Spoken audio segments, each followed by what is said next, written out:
माझे नाव ईश्वरी सोमनाथ नागरे. मी आता 5वी शिकते.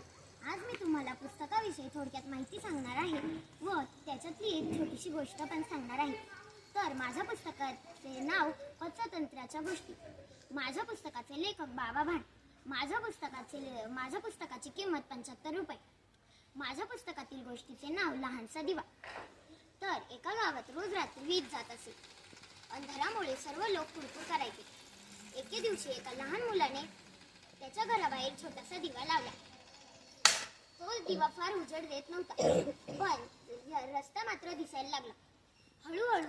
हळूहळू सर्व लोकांनी त्यांच्या घराबाहेर दिवे लावले. क्षणातच संपूर्ण रस्ता उजळून निघाला. तेव्हा त्या छोट्याशा मुलाने म्हटलं की एकट्याचा दिवा लहान असतो, पण सर्वांचे दिवे एकत्र आले की अंधार पडतो.